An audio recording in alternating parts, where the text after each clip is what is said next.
As a ferocious member of the Preserve Planet Earth Committee, we are always mindful of water quality in watershed projects.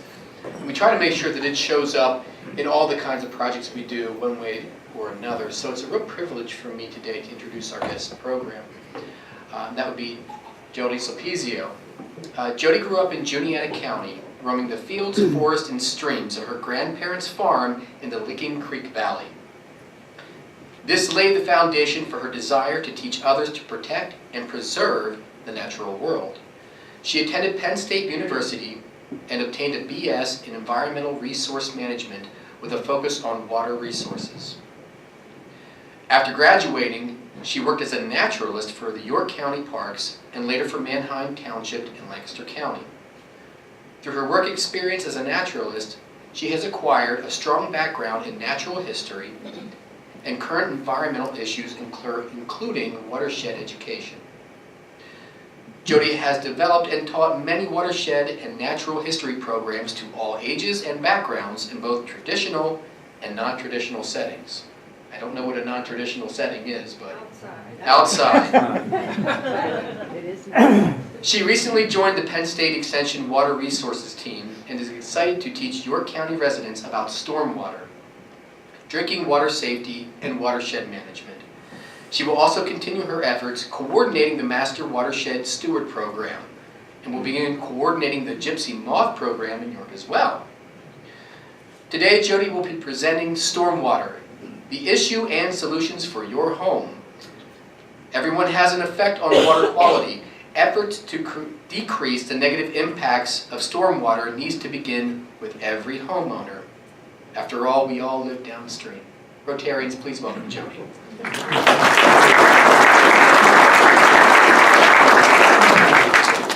All right, well, thank you for having me. Congrats to Northeastern students. My kids are Bobcats, so it's kind of nice that I'm here the same day that they are, so congrats. And good job, Rotarians, for making water quality one of your international missions. It's important locally and globally as well. So I just want to tell you a little bit about what I do. As I have many roles at Extension, I started part-time as a Master Watershed Steward Coordinator. That's a program tailored after the Master Gardener program. I saw Master Gardener out here in the crowd today. That's a well-run program, so it's a volunteer program. But instead of gardening, we're teaching the volunteers all about watersheds. They go through a 40-hour training. We have different experts in the community do the teaching. It's not all Penn State instructors. So it's very much a partnership. We have teachers from the county parks, DCNR, York Water, we just toured there. I saw JT Hand out here.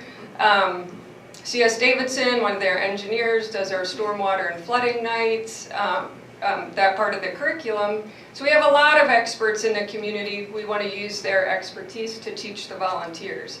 So after the volunteers complete their training, they have to give back to the community and volunteer 50 hours of time their first year to become an official Master Watershed Steward. And then continuing years, they have to volunteer 20 hours of time and continue with some continuing ed requirements too. So the Master Watershed Steward Program creates a core of environmentally literate adult learners who will in turn volunteer their time in the communities to pass their knowledge to youth, adults, and elected officials through educational programming and on-the-ground restoration projects.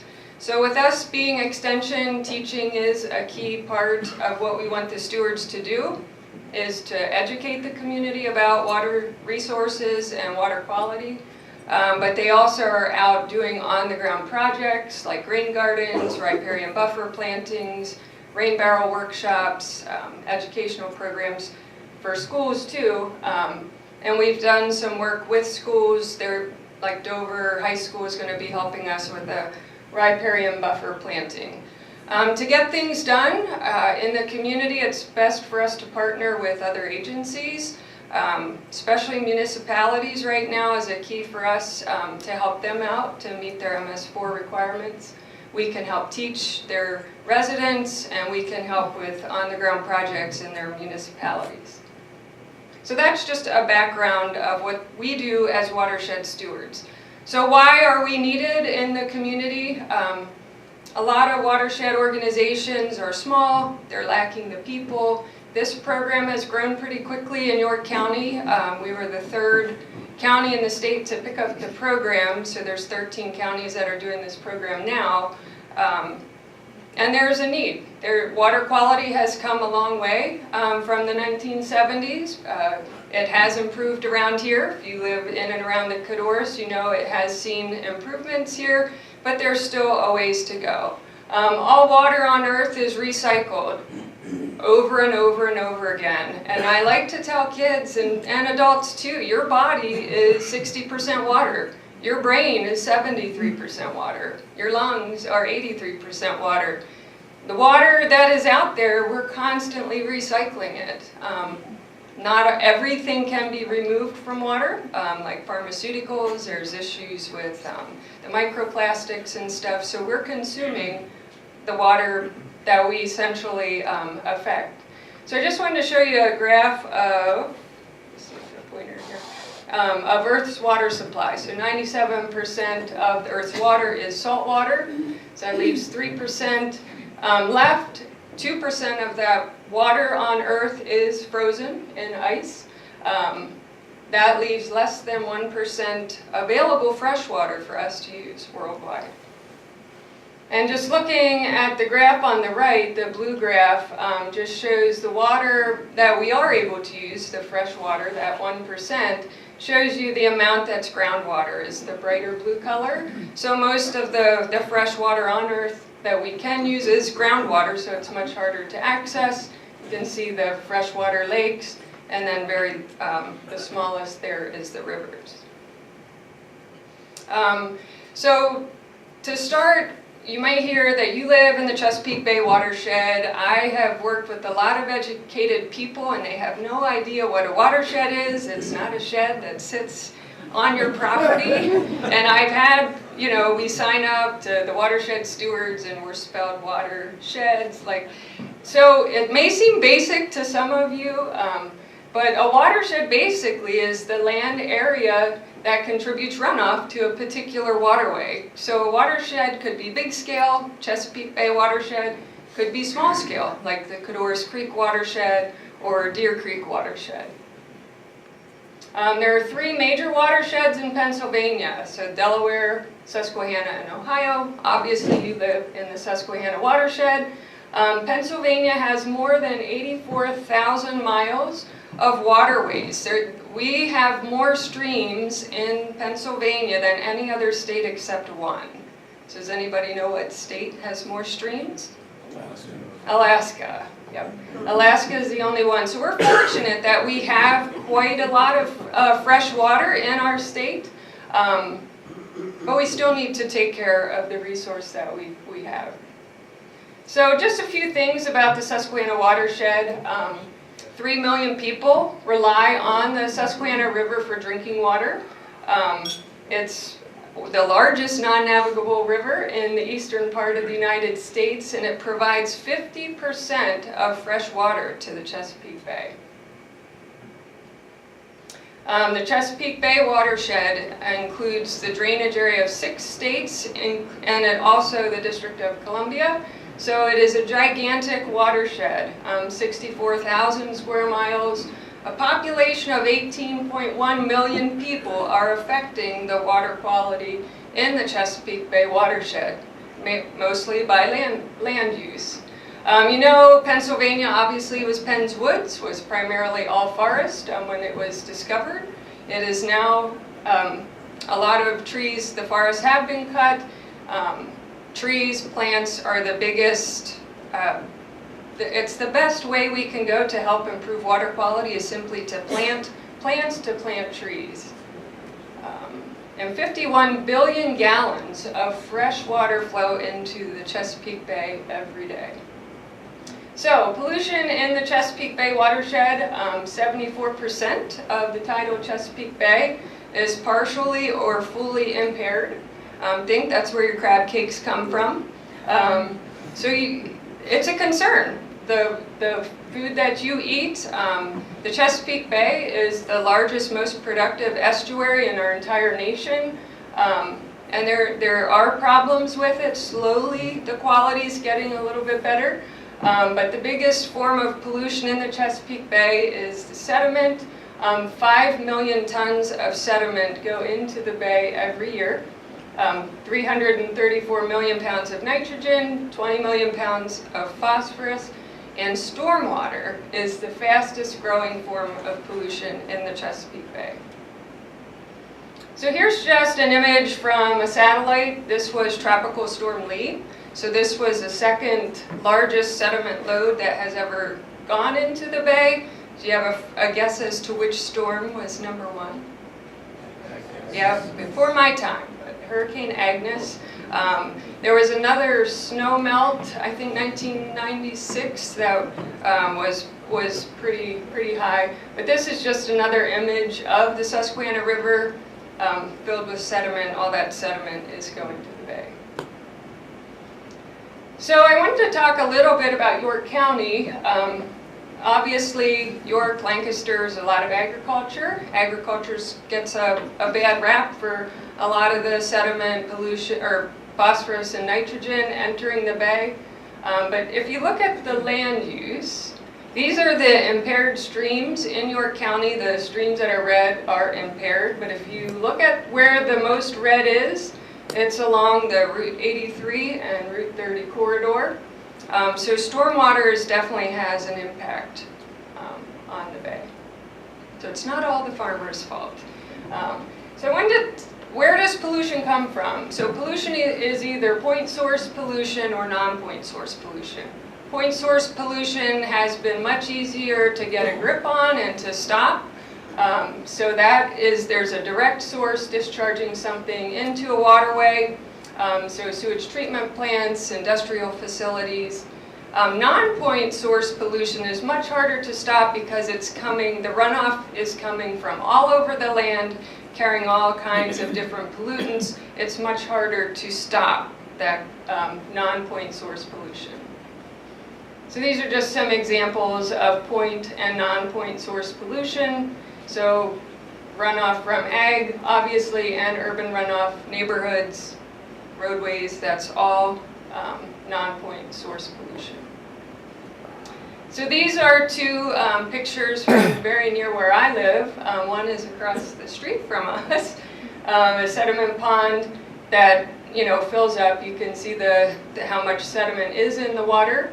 That's coming from a neighborhood. And the picture of the red is the Cadorus Creek. So that would be an example of point source pollution. Someone was dumping directly into the Cadorus Creek out north of Route 30. So different examples of ag non-point source pollution, obviously spraying, pesticides, tilling, grazing, runoff, fertilizer.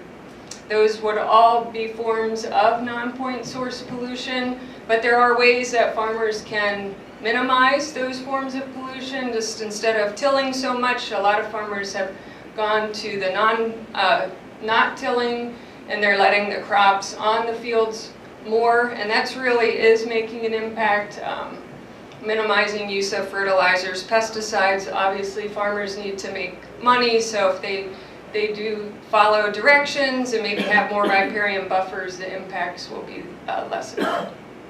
Urban non-point source pollution, impervious surfaces are everywhere. Think of all of the buildings around here, parking lots, rooftops, neighborhoods being built, increasing population.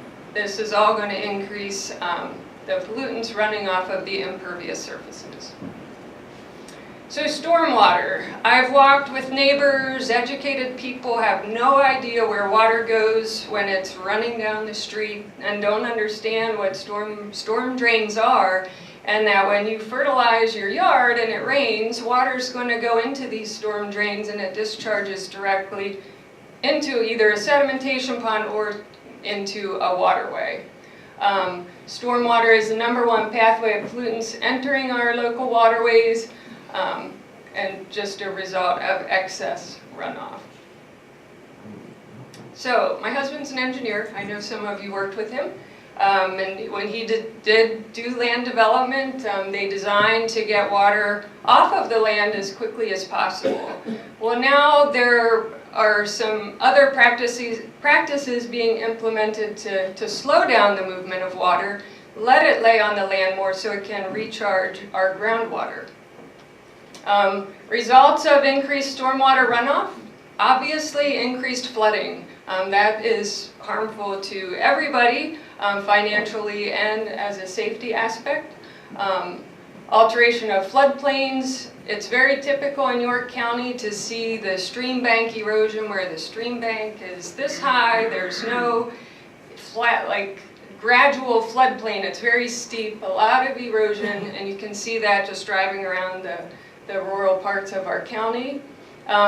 Siltation, how's that a form of pollution? It kills aquatic organisms, clogs their gills, smothers their eggs, can't find their food, can't see. So siltation is a form of pollution, changes to aquatic habitat, makes treating water more costly, decreases groundwater recharge, obviously transports pollutants to water, and it's a threat to our human health.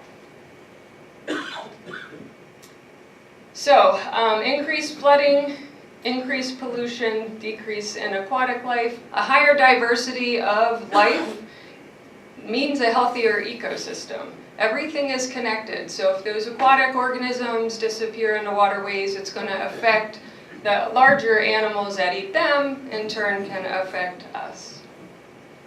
So this is just a graph showing pre and post development. You can see a natural area. There's much more infiltration of water back into the ground. There's a lot more runoff coming from the impervious surfaces, less evapotranspiration. So what can we do? I think it starts at home. There's something all of us can do to decrease and counteract impervious surface and stormwater runoff. We call these BMPs, or best management practices. So the four I was going to talk about: water conservation, stormwater runoff reductions, ways to reduce pollution, and lawn care. So first, we teach kids all the time, but we can all do better with water conservation. Just simply turning off the tap. We use 50 gallons. Average American uses 50 gallons of water per day. That doesn't count the water that helps to grow your food or to water the animals or for them to drink. So we're fortunate we have that much water here to use, but we need to conserve that. So obviously wash full loads of laundry, fix leaks, take shorter showers, low flow plumbing, install water saving devices. Pretty easy stuff to do. At home, what can you do around your house? There's many things you can do, and it's going to come down. Municipalities are going to be coming down on homeowners to make changes at home. You're going to have to. So you can disconnect your downspout. Instead of your downspout running down your impervious driveway, you could have your downspout running into at least your yard would be better than down the driveway.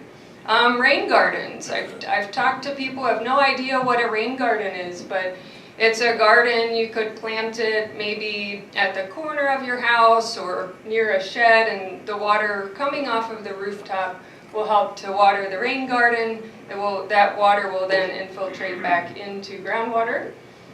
Vegetated swales. If you have a swale on your property, you could plant that.